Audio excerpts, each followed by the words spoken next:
토요일입니다. 지방선거가 얼마 남지 않은 것 같네요.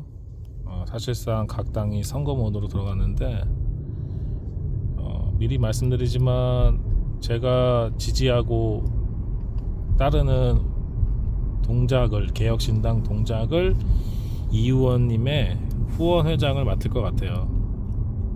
뭐 보니까 그게 뭐 제도적으로 후원회장이 있어야 되나 봐요.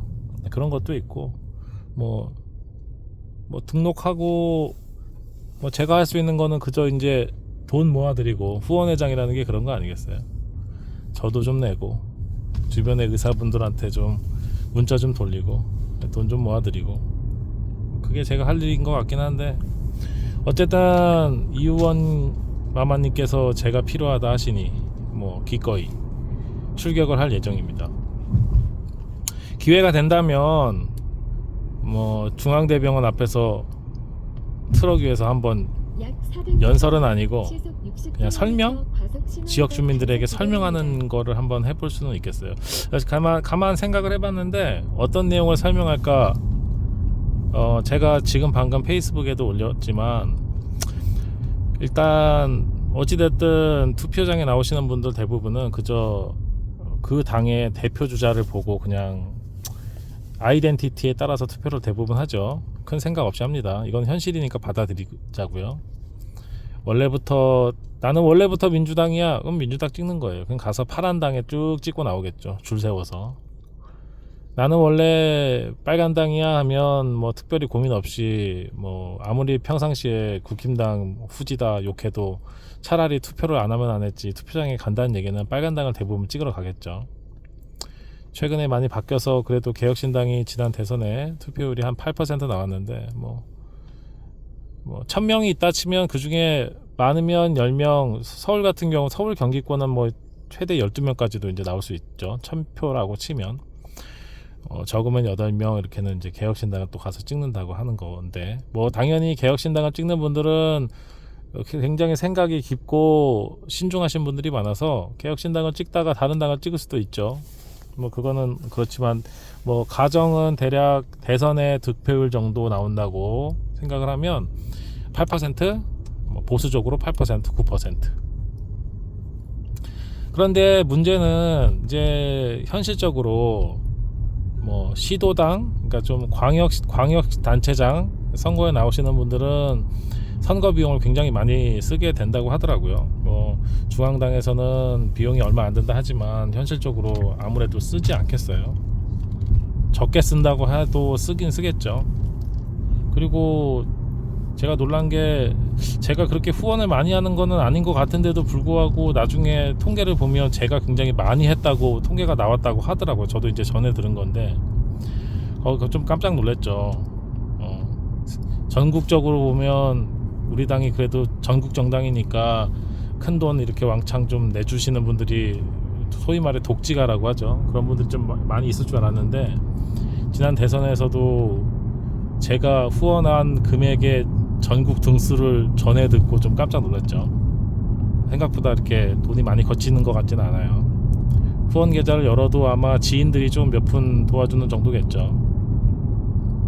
물론 돈이 없어도 치를 수 있습니다. 제가 페이스북에서 썼듯이 젊은 친구들은 구의원 정도 나오는 것은 그냥 돈 없이 열심히 해보다가 보면 경험도 쌓고 현실적으로 당선되면 좋고, 그런데 이제 광역시도단체장 정도 되면 얘기가 틀려지죠. 상당히 경제적인 압박을 받게 되겠고, 유세차도 필요는 하겠고, 유세차 전혀 없이 하기는 어렵겠죠.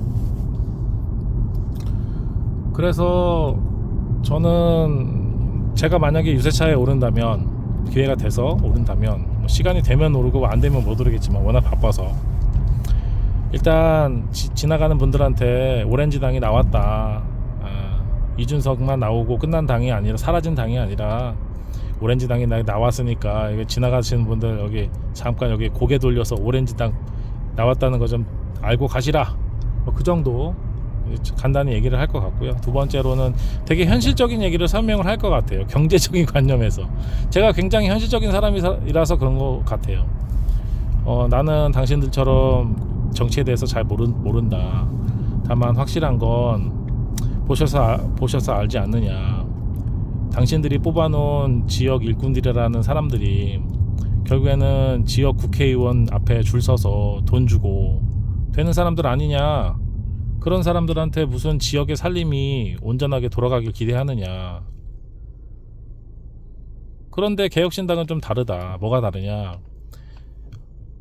자기의 생각과 다르다고 하면 당대표한테도 맞서고 항의하는 곳이 개혁신당이기 때문에 당신들이 지금 보고 있는 당신 지역의 개혁신당 출마자들은 적어도 확실한 것은 돈으로 준비된 사람들이 아니라, 그리고 당의 정치적인 입장에 의해서가 아니라 당신 지역을 위해서 노력을 할 사람들인 건 맞다. 그들이 비록 나이가 어리더라도 적어도 나이가 많고 그냥 나이가 많다 하더라도 우리나라는 이제 나이가 많은 게 준비가 됐다는 식으로 받아들여지는 경우가 많으니까 그것도 현실이니까 적어도 확실한 건 돈으로 싸지머지고 국회의원 앞에 줄 쓴 사람보다는 더 준비된 게 맞다. 그러니 한번 기회를 줘봐라. 그런데 문제는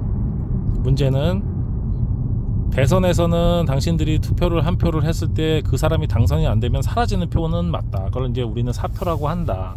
그러나 지역 선거에서는 이 사람들이 이번에 출마한 사람들이 다음에 또 기회가 있으면 더 출마할 수도 있고, 현실적으로 우리 당이 지지율이 높은 당이 아니니까 떨어질 가능성도 높고, 그럼에도 불구하고 이 사람들은 지역 일꾼으로서 뽑히기 위해서 나왔는데 문제는 비용이다. 그런데 법적으로 지지율이 10%를 넘기면 선거 비용의 절반을 보전받고 15%를 넘기면 전액을 보전받는다. 모르는 사람들이 많겠지만 큰 양당은 지지율 15% 정도는 가볍게 넘긴다. 국힘 같은 경우는 그렇게 지지율이 박살났다고 해도 17% 아닙니까? 15%는 껌인 거예요. 그러니까 선거 비용이 우습죠. 아무리 써도 결국 보전받겠죠. 그러니까 국민들 잘 모르거든요, 사실 그거.